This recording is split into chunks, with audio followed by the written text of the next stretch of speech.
جی تو قرآن کی تعلیم کا صحیح طریقہ ہم پڑھ رہے ہیں کہ ورتل القرآن ترتیلا، قرآن کو ٹھہر ٹھہر کر پڑھا کرو.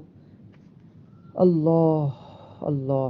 وقرآن فرقناہ لتقرأہ علی الناس علی مکث ونزلناہ تنزیلا. دیکھیے گا بنی اسرائیل، قرآن کو ہم نے تھوڑا تھوڑا کر کے اس مسئلے سے اتارا کہ تم وقتاً فوقتاً مہلت کے ساتھ اسے لوگوں کو پڑھ کر سناؤ، اور اسی مصلحت سے ہم نے اسے رفتہ رفتہ اتارا ہے. یعنی صورتوں کی تقسیم، آیتوں کا آہستہ آہستہ آنا اسی لیے ہے کہ جلدی سے صورت ختم کر لیں، یہ نہیں ہے. ٹھہر ٹھہر کے سمجھ سمجھ کر پڑھیں، سمجھا سمجھا کر پڑھائیں. اچھا سورہ انبیاء آیت 10 ہے. لقد انزلنا الیکم کتابا فیہ ذکرکم افلا تعقلون. یہ تو عجیب ہی آیت ہے.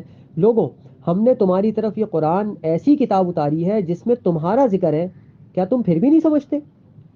تو مجھے بتائیں نا فواز کہ یہ تمہارا ذکر کیا صرف صحابہ رضی اللہ عنہ؟ قیامت تک آنے والی ہر قوم ہے نا، اگر پلورل کی بات کریں، ہر انسان ہے. تو کیا مجھے اور آپ کو اس میں افلا تعقلون، کیا تم غور نہیں کرتے، کیا تم پھر بھی نہیں سمجھتے؟ تو کیا ہمیں اپنی عقل کو استعمال کر کے قرآن میں دیکھ کے دیکھنا تھا کہ قرآن مجھے مومنین میں شمار کر رہا ہے، منافقین میں شمار کر رہا ہے، والذین فی قلوبہم مرض؟ کیا دیکھنا تھا؟ اور کیا جب یہ قرآن کا حکم تھا تو اللہ جو کہہ رہا ہے وَلَقَدْ يَسَّرْنَا الْقُرْآنَ لِلذِّكْرِ، ہم نے قرآن کو ذکر کے لیے، نصیحت حاصل کرنے کے لیے آسان کر دیا.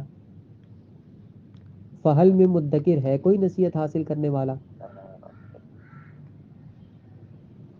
وَلَا تَعْجَلْ بِالْقُرْآنِ مِن قَبْلِ أَن يُقْضَىٰ إِلَيْكَ وَحْيُهُ، اور اے پیغمبر تمہاری طرف جو قرآن وحی کیا جاتا ہے، وحی کے تمام ہونے سے پہلے قرآن کے پڑھنے میں جلدی نہ کیا کرو. وَلَقَدْ ضَرَبْنَا لِلنَّاسِ فِي هَٰذَا الْقُرْآنِ مِن كُلِّ مَثَلٍ، سورہ روم 58. اور ہم نے لوگوں کے سمجھانے کے لیے اس قرآن میں سبھی طرح کی مثالیں بیان کر دی ہیں تاکہ یہ لوگ نصیحت پکڑیں. للناس کا لفظ ہے، للعلماء نہیں ہے. ہم نے لوگوں کے، ایمان والے بھی نہیں ہے، للذین آمنوا، للمومنین بھی نہیں ہے، ہر انسان کی بات ہو رہی ہے، ہر قوم کی. ہم نے لوگوں کے سمجھانے کے لیے ہر طرح کی مثالیں اس قرآن میں بیان کر دی ہیں تاکہ یہ لوگ نصیحت پکڑیں. تو مجھے بتائیں، جب اللہ خود کہہ رہا ہے ہم نے لوگوں کے لیے کی، اور اللہ کہہ رہا ہے ہم نے کی، تو ہر طرح کی مثالیں، یعنی چلو کسی کو ایک سے نہیں تو دوسری سے، دوسری نہیں تو تیسری مثال سے سمجھ میں آئے گا، تیسرے طرح کے انداز سے سمجھ آئے گا. اللہ ہر آدمی کی فطرت پہلے سے جانتا ہے نا، جس کو وہ پیدا کرے گا، تو اس کے مطابق اس نے بات کی ہے. اللہ. وَلَقَدْ يَسَّرْنَا الْقُرْآنَ لِلذِّكْرِ فَهَلْ مِن مُدَّكِرٍ، ہم نے قرآن کو ہم نے نصیحت پکڑنے کے لیے آسان کر دیا. یہ اسٹیٹمنٹ ہے. پھر سوال ہے، فَهَلْ مِن مُدَّكِرٍ، سورہ قمر آیت 17، اور یہ 4 بار ہے سورہ قمر میں غالباً. تو ہے کوئی نصیحت پکڑے؟ ہے کوئی؟ تو آج تو فواز کہہ دینا ہاں. افلا یتدبرون، سورہ نساء 82. کیا ان لوگوں نے ہمارے ارشاد یعنی قرآن میں غور نہیں کیا؟ افلا یتدبرون، غور نہیں کرتے؟ یہ کفار سے بات ہو رہی ہے فواز بھائی، کافروں سے، یعنی یتدبرون. وقال الذين كفروا لولا نزل عليه القرآن جملة واحدة، کافر کہتے ہیں کہ اس پیغمبر کا قرآن سارے کا سارا ایک دم کیوں نازل نہیں کیا گیا؟ كذلك لنثبت به فؤادك ورتلناه ترتیلا، ہم کہتے ہیں کہ جیسا وقتاً فوقتاً اترا ہے ایسے ہی اترنا چاہیے تھا. وجہ کیا ہے کہ اے پیغمبر اس میں مصلحت یہ ہے کہ ہم وقتاً فوقتاً آہستہ آہستہ اس کے ذریعے سے تمہارے دل کو تسکین دیتے ہیں. ایک سورت پڑھیں گے، کچھ آیتیں پڑھیں گے، تو آپ کے ساتھ جو حالات ہوئے، یعنی خود یہ رسول اللہ صلی اللہ علیہ وسلم کے ساتھ بھی، اور قرآن پڑھنے والا جو بھی ہے، لینو سب بیتا، یہ یہاں لفظ ہے، تاکہ ہم جمائیں اس سے تمہارے دل کو. تو تمہارا جو دل ہے اس سے رسول اللہ بھی ہے صلی اللہ علیہ وسلم، اور تلاوت کرنے والا ہر شخص ہے، تاکہ اے تلاوت کرنے والے، اے قرآن، تیرا دل ہم جما دیں. جو تو پریشان ہو رہا ہے حالات کے آنے پہ، تو نہ ہو، تسلی مل جائے گی آیتوں سے. ایسا یعنی ایسا ہوگا جیسے باپ سمجھاتا ہے، جیسے ماں شفقت کرتی ہے، یہ مطلب ہے رحمان رحیم کا. ایسے پیار بھری تسلی مل جائے گی کہ سارا غم دور ہو جائے گا. آپ کو پتہ ہے قرآن میں دعا ہے، نبی صلی اللہ علیہ وسلم نے 9 واسطے دے کے دعا مانگی ہے، میں آپ حضرات کو عرض کر چکا ہوں، جس میں یہ ہے کہ اللہ قرآن مجید کو میرے غموں کا مرہم بنا دے، میری پریشانیاں ختم کرنے والا بنا دے. تو اس کی تفسیر کیا ہے کہ ایسی آیتیں آ جاتی ہیں پڑھتے پڑھتے کہ آدمی کہے گا ارے یار سارا غم ختم ہو گیا. جی والذین اذا ذکروا بآیات ربہم لم یخروا علیہا صما وعمیانا، یہ دیکھیے گا سورہ فرقان 73۔ اور نیز وہ لوگ کہ جب ان کو ان کے پروردگار کی آیتیں سنا سنا کر نصیحت کی جائے تو اندھے اور بہرے ہو کر ان پر نہ گرے۔ مومنین کی یہ نشانی ہے، بس ایسی نہیں سنی انسنی کر دی، رک جاتے ہیں، غور کرتے ہیں، پریشان ہو جاتے ہیں، اپنے آپ کو رو رو کے مناتے ہیں رب کو کہ رب مجھ میں تو یہ کافروں والی صفت پائی جاتی ہے، معاف کر دے مجھے، میں مانتا ضرور ہوں، ہو نہیں رہا مجھ سے، لیکن میں منکر نہیں ہوں، میں ایمان والا ہوں۔ روتے ہیں جیسے صحابہ روتے تھے رضی اللہ عنہ، ایک ایک آیت پر آ جائے گا خود ہی۔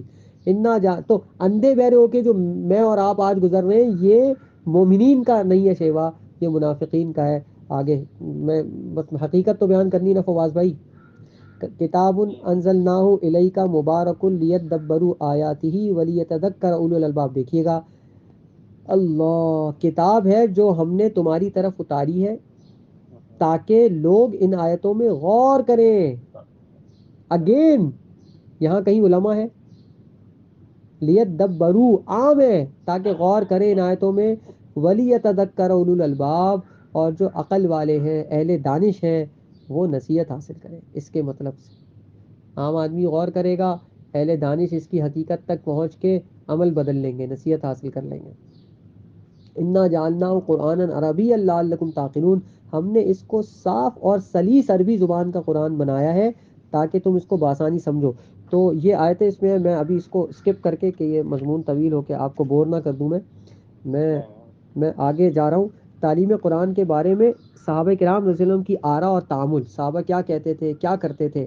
حضرت ابن مسعود رضی اللہ عنہ اور ابن عباس رضی اللہ عنہ، یہ دونوں چھوٹے صحابہ ہیں، چھوٹے سے مطلب یہ کم عمر صحابہ ہیں رضی اللہ عنہ، یعنی ابن عباس رضی اللہ عنہ نبی صلی اللہ علیہ وسلم مسواک رکھ دیتے تھے، آپ صلی اللہ علیہ وسلم کی دعا ملی، اللہم علمہ الکتاب وفقہہ فی الدین، اللہ اس کو کتاب کا علم دے دے اور اس کو دین کی سمجھ دے دے۔ تو ابن عباس رضی اللہ عنہ آپ صلی اللہ علیہ وسلم کے وقت یہ 14-15 سال کو یہ عمر ہوگی، کچھ اور تھوڑے بڑے ہو گئے، اور پھر بعد میں یعنی یہ اکابر صحابہ سے ان کے دروازوں پہ جا جا کے بیٹھے رہنا اور ان سے علم حاصل کرنا، یہی ان کا کام تھا، اور سیکھا انہوں نے، اور بہت سو سے آگے نکل گئے۔ تو یہ ابن عباس کیا کہہ رہے ہیں، اور ابن مسعود رضی اللہ عنہ آپ صلی اللہ علیہ وسلم کے ایسے خادم کہ وہ ابو موسیٰ اشعری کہتے ہیں کہ ہم تو یہ سمجھتے تھے کہ یہ ان کے گھر کا ہی فرد ہے، اتنی ہم نے ان کو خدمت کرتے دیکھا، یہ باہر سے آئے تھے ابو موسیٰ اشعری رضی اللہ عنہ۔ خیر، تو یہ کیا کہہ رہے ہیں دونوں حضرات، جو ابن مسعود جن سے فقہ حنفی نکلی ہے ساری، ٹھیک ہے نا، اور ابن عباس رضی اللہ عنہ خود قرآن کے مفسر کہلاتے، فرما رہے آہستہ پڑھنا اور غور کرنا، جس میں قرآن شریف اگرچہ تھوڑا پڑھا جائے، یہ اس سے بہتر ہے کہ جلدی پڑھا جائے، کیونکہ پڑھنے سے مقصود سمجھنا اور غور کرنا ہے تاکہ اس پر عمل ہو سکے، اور اس کا پڑھنا اور یاد رکھنا معنی تک پہنچنے کا وسیلہ ہے۔ ٹھیک ہے، چنانچہ ایسے ہی بعض سلف نے کہا ہے کہ قرآن شریف اس لیے نازل ہوا ہے تاکہ اس پر عمل کیا جائے، مگر انہوں نے اس کی تلاوت کو ایک مستقل عمل بنا لیا۔ سن رہے، نازل اس لیے ہوا ہے کہ عمل کیا جائے، بس تلاوت ہی کو کافی سمجھا، تلاوت کرتے رہیں گے کرتے رہیں گے کرتے رہیں گے۔ او بھائی کیا ہو گیا، کس چیز کی عظمت کھو رہے ہو؟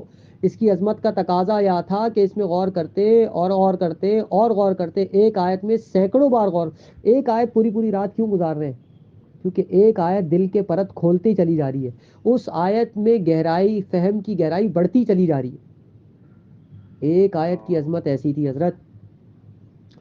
بعض سلف نے کیا کہا ہے کہ قرآن شریف اس لیے نازل ہوا تاکہ اس پر عمل کیا جائے، کیا اس لیے نازل نہیں ہوا؟ ہے نا، مگر انہوں نے اس کی تلاوت کو ایک مستقل عمل بنانی، یعنی تلاوت ہی کو کافی سمجھانا، یہ کہہ رہے ہیں۔ اسی لیے گزشتہ طبقات میں اہل قرآن، دیکھیے گا جی، اسی لیے گزشتہ طبقات میں ہمارے سلف میں، اوپر صحابہ کرام رضی اللہ عنہ اور اس دور میں اہل قرآن وہی سمجھے جاتے تھے جو قرآن شریف کے عالم اور عامل تھے، دونوں عالم اور عامل تھے، اگرچہ ان کو زبانی حفظ نہ بھی ہوتا، لیکن جس شخص نے قرآن کو یاد کیا اور اس کے مطالب نہ سمجھے، نہ ان پر عمل کیا، تو وہ اہل قرآن میں سے نہیں ہے، اگرچہ اس کے حروف کو تیر کی طرح اس نے درست کر لیا۔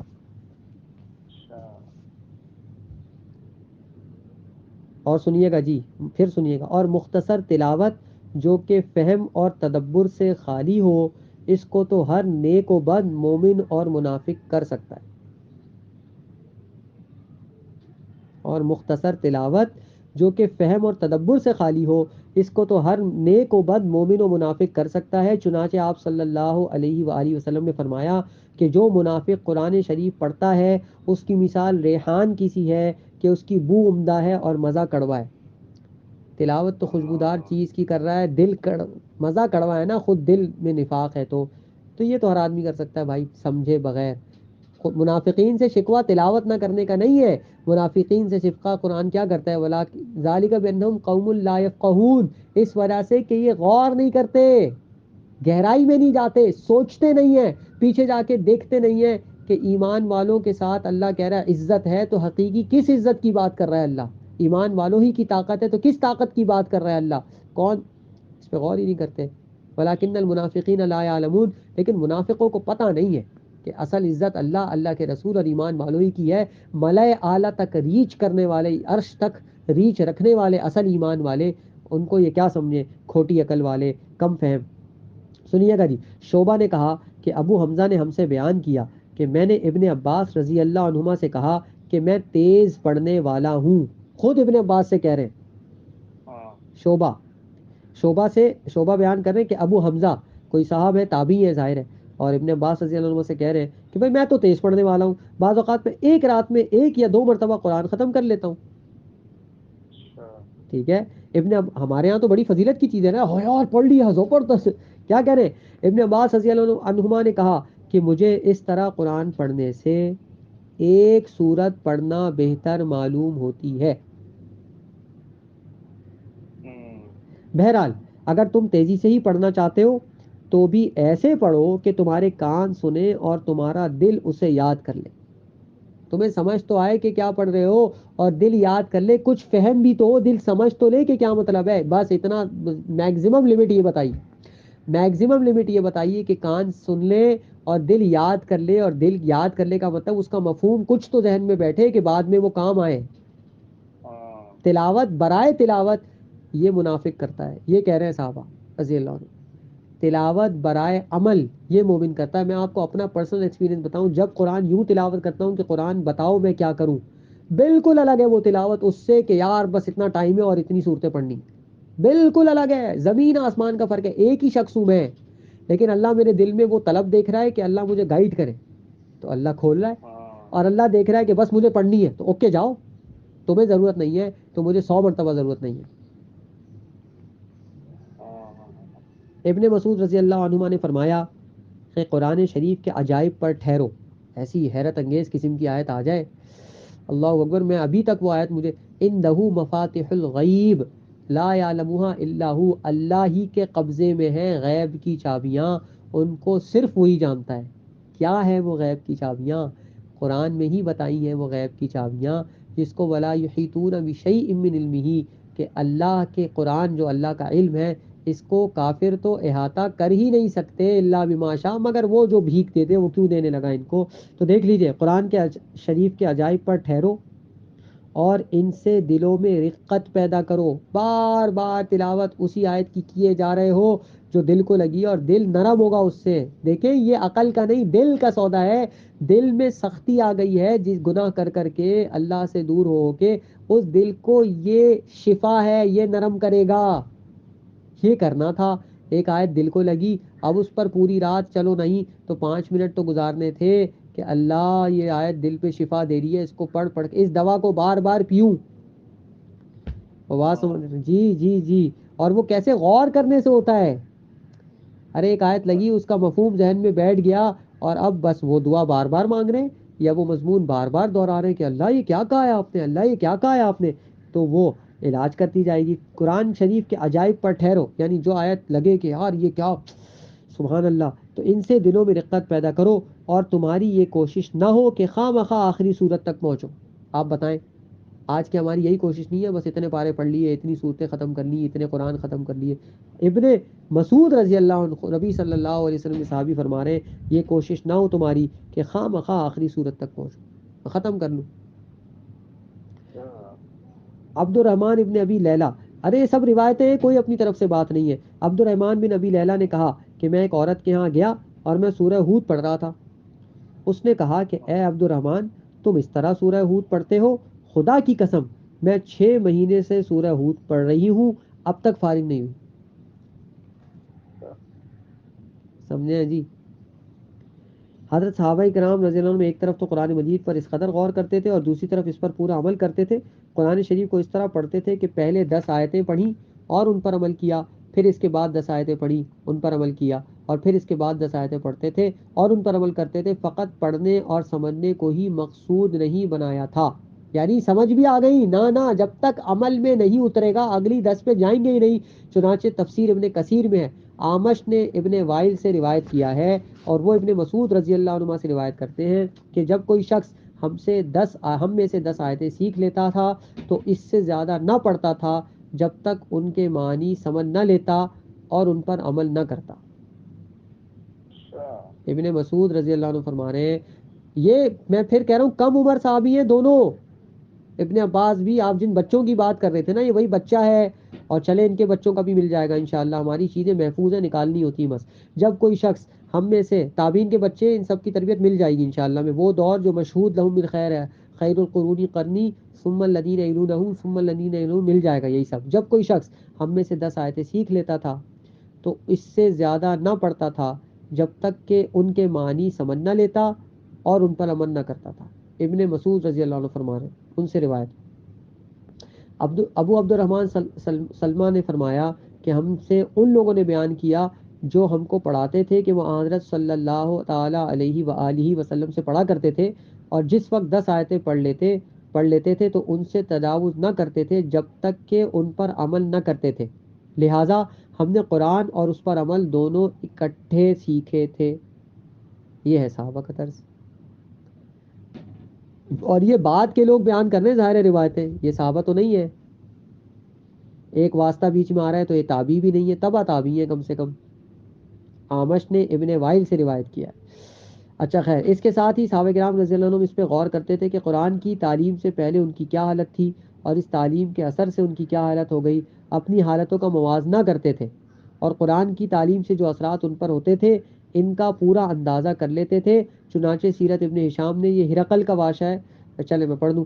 سیرت ابن ہشام جلد اول فلاں صفحے پہ، جب حبش کے بادشاہ نے، نجاشی نے، حبشہ کے بادشاہ نے حضرت جعفر ابن ابی طالب کو دربار میں بلایا اور ان سے اسلامی تعلیم کے بارے میں دریافت کیا اور کہا کہ تم نے اپنے مذہب کو چھوڑ کر کیوں اسلام اختیار کیا، تو آپ نے فرمایا اے بادشاہ، ہم جاہل تھے اور بتوں کی پرستش کیا کر، دیکھیں ہم نے یہ سب ہم نے پڑھا ہوا ہے، اس پہلو سے غور نہیں کیا کبھی اس پہ۔ اے بادشاہ، ہم جاہل تھے اور بتوں کی پرستش کیا کرتے تھے، مردار کھاتے تھے اور بے حیائی کے کام کیا کرتے تھے، قطع رحمی کیا کرتے تھے، ہم سایوں سے بچیوں کو زندہ دفن کرنے والے تھے، ان میں بعض لوگ، سب نہیں تھے، اور ہم سایوں سے برائی کرتے تھے اور ہم میں سے قوی ضعیف کو کھا جاتا تھا۔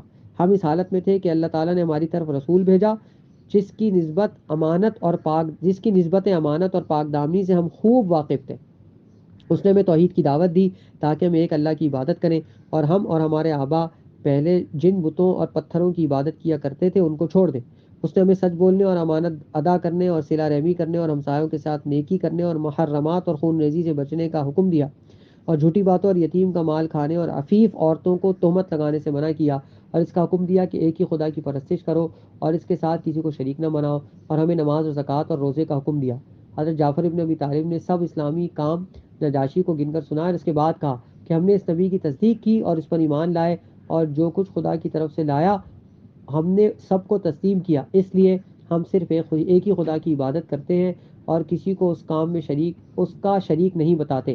جو چیز اس نے حرام کی ہے اس کو حرام سمجھتے ہیں۔ اس پر ہماری قوم ہماری دشمن بن گئی اور اس نے ہمیں عذاب دیا اور دین کی وجہ سے تکلیفیں دی تاکہ ہمیں خدا کی عبادت سے بتوں کی عبادت کی طرف پلٹ دے۔ اپنا مستقل جائزہ لیتے رہنا قرآن کی روشنی میں، اور پھر کہنا کہ حنظلہ منافق ہو گیا، اور ابو بکر رضی اللہ عنہ کا کہنا کہ اگر یہ نفاق ہے تو پھر تو ابو بکر بھی منافق ہے۔ مستقل اپنا جائزہ قرآن اور سنت کی روشنی میں لیتے رہنا، یہ صحابہ کا طریقہ تھا میرے بھائی۔ اور لکھا امام مالک رحمہ اللہ نے بالکل صحیح فرمایا، لا يصلح آخر هذه الامہ الا بما صلح اولها، اس امت کا آخری حصے کی اصلاح، اس امت کے آخری حصے کی اصلاح فقط اسی طرح یعنی بالکل اسی طرح ہوگی جس سے پہلے کی ہوئی. صحابہ کرام رضی اللہ عنہم کو جیسے قرآن سے اور سنت سے ہی فائدہ ہوا تھا، ایسے آخری حصے کو بھی یہیں جانا پڑے گا. اسی لیے فرمایا آپ صلی اللہ علیہ وسلم نے دو کو تھامے رکھنا، قرآن اور سننا، یہی فرمایا نا. ٹھیک ہے، بس میں آپ کو دو کورس پڑھا رہا ہوں، ایک شاہ ولی اللہ کا اور شاہ اسماعیل شہید رحمہ اللہ کا. اس کے بعد ہماری یہ قرآن کا مطالعہ کیسے کیا جائے، فی الحال ہم اس کو روک رہے ہیں. قرآن کے غلط طریقے، تعلیم کے نتائج اور شاہ ولی اللہ کی رائے. ٹھیک ہے. اور میں طالب علموں کو یہ تفہیمات الہیہ حضرت کی کتاب ہے، وہاں سے کوٹڈ ہے، اور میں طالب علموں سے کہتا ہوں کہ اے بے وقوفوں جو خود کو علماء کا خطاب دیتے ہو، سارے شاہ ولی اللہ ہی کہہ سکتے ہیں، اے بے وقوفوں، میں طالب علموں سے کہتا ہوں کہ اے بے وقوفوں جو خود کو علماء کا خطاب دیتے ہو، تم یونانیوں کے علوم میں مشغول ہو گئے، منطق پڑھتے ہو ہیں، اور صرف اور نحو میں پھنس گئے، بس عربی گرامر میں پھنس گئے. تمہارا خیال یہ ہے کہ یہ حقیقی علم ہے.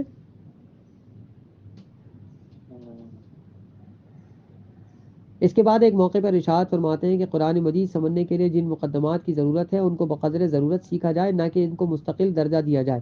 صرف، نحو، بلاغت، عربی گرامر، یہ سب بھئی ایک حد تک سیکھ لی نا، اب آ گئی نا، اب زندگی بھر اسی میں لگے ہو. اب قرآن میں لگتے نا زندگی بھر، کہاں لگ گئے؟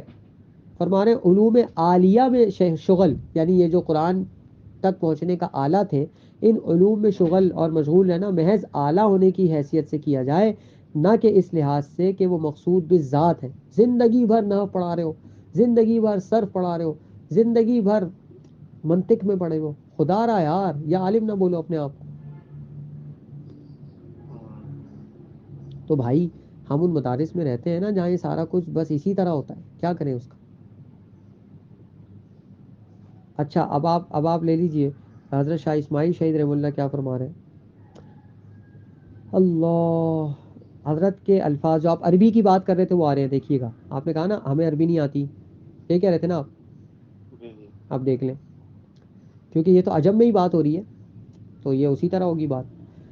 قرآن اور تفسیر کے متعلق شاہ اسماعیل شہید رحمہ اللہ کی رائے: جو شخص عربی جانتے ہوں، جو عربی جانتا ہو اور اس کو کچھ سمجھ سکتے ہیں، اگر اس ساتھ ہی رسول کریم صلی اللہ علیہ وآلہ وسلم کا نمونہ پیش نظر رکھیں جس کا حکم خود قرآن میں ہے اور جو صحیح احادیث کے ذریعے سے بالکل محفوظ ہے، آج کل تو ایپس تک ہے، ہر حدیث مل جائے گی آپ کو، تو انہیں کسی دوسری چیز کی ضرورت نہیں ہے، اور وہ بالکل صحیح طور پر قرآن شریف کو سمجھ سکتے ہیں اور اس کے مطابق عمل کر سکتے ہیں.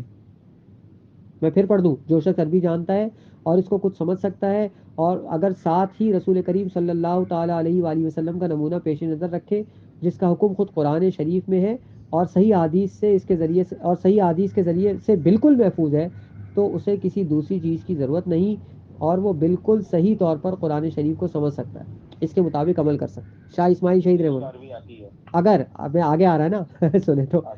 اور جو لوگ عربی نہیں جانتے ان کے لیے بہترین ترجمے موجود ہیں، وہ ان کے ذریعے سے سمجھ سکتے ہیں. جو لوگ عربی نہیں جانتے ان کے لیے بہترین ترجمے موجود ہیں، اس کے ذریعے سے سمجھ سکتے ہیں، ٹھیک ہے، عمل کر سکتے ہیں. ٹھیک ہے، لیکن حضرت آگے لکھ رہے ہیں: کس قدر افسوس کی بات ہے کہ لوگوں نے سمجھ لیا ہے کہ ہم قرآن کو نہیں سمجھ سکتے. اس کے سمجھنے کے لیے بہت سے علوم و فنون کے حاصل کرنے کی ضرورت ہے اور بڑے عالم ہونے کی ضرورت ہے. تقویت الایمان حضرت کی کتاب ہے، میرے سامنے رکھی ہے ابھی. اس میں حضرت فرماتے ہیں کہ اس زمانے میں دین کے حوالے سے جو لوگ کئی راہیں چلتے ہیں، کئی راہیں یعنی صراط مستقیم چھوڑ کے ادھر ادھر نکل گئے، حضرت فرماتے ہیں کوئی پہلو کی رسموں کو پکڑتے ہیں، کوئی قصے بزرگوں کے دیکھتے ہیں، اور کوئی مولویوں کی باتوں کو جو انہوں نے اپنے ذہن کی تیزی سے نکالی ہیں سند پکڑتے ہیں. اور یہ عوام الناس میں مشہور ہے کہ اللہ اور رسول کا پیغام سمجھنا بہت مشکل ہے، اس کے لیے بڑا علم چاہیے.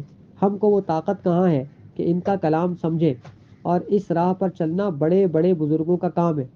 سو ہماری کیا مجال کہ اس کے موافق چلیں، بلکہ ہم کو یہی باتیں کفایت کرتی ہیں، مولویوں کی باتیں، بزرگوں کے قصے. سو یہ بات بہت غلط ہے. اس واسطے کہ اللہ تعالیٰ نے فرمایا ہے کہ قرآن شریف میں باتیں بہت صاف اور صریح ہیں، بالکل صاف، ان کا سمجھنا مشکل نہیں. اور اللہ اور رسول کے کلام کو سمجھنے کے لیے بہت علم نہیں چاہیے کہ پیغمبر تو نادانوں کو راہ بتانے کو اور جاہلوں کو سمجھانے کو اور بے علموں کو علم سکھانے آتے ہیں. پھر سنیے گا، اللہ اور رسول کے کلام کو سمجھنے کے لیے، قرآن اور حدیث کو سمجھنے کے لیے، سیرت کو سمجھنے کے لیے بہت علم نہیں چاہیے کہ پیغمبر تو نادانوں کو راہ بتانے کو اور جاہلوں کو سمجھانے کو اور بے علموں کو علم سکھانے کو آئے تھے. چنانچہ اللہ تعالیٰ نے سورہ جمعہ میں فرمایا، سورہ جمعہ کی دوسری آیت ہے، هو الذی بعث فی الامیین رسولا منہم یتلو علیہم آیاتہ ویزکیہم ویعلمہم الکتاب والحکمہ وان کانوا من قبل لفی ضلال مبین. سورہ بقرہ میں بھی اس طرح کی آیت ہے اور بھی جگہوں پہ.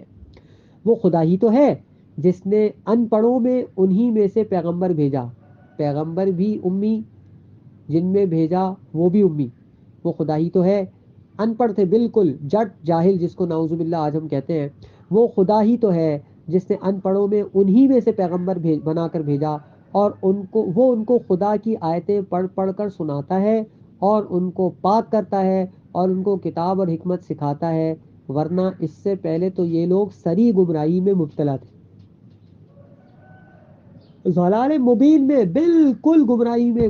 بعض یعنی ہر ایک کو نظر آئے کہ یہ تو بھٹک گئے ہیں، لیکن ان کو پیغمبر ان ان پڑھوں کو کافی ہے کہ وہ تلاوت کرتا ہے، ان کا انہی آیات سے تزکیہ کرتا ہے اور پھر ان کو یہ کتاب سکھاتا ہے اور حکمت سکھاتا ہے. تو بہرحال حضرت آگے لکھتے ہیں، جو کوئی یہ آیت سن کر یہ کہنے لگے کہ پیغمبر کی بات سوائے عالموں کے کوئی نہیں سمجھ سکتا اور ان کی راہ پر سوائے بزرگوں کے کوئی اور نہیں چل سکتا، تو اس نے اس آیت کا انکار کیا. شاہ اسماعیل شہید لکھ رہے ہیں حضرت، یہ میری بات نہیں ہے. فواز آپ میرے ساتھ ہیں؟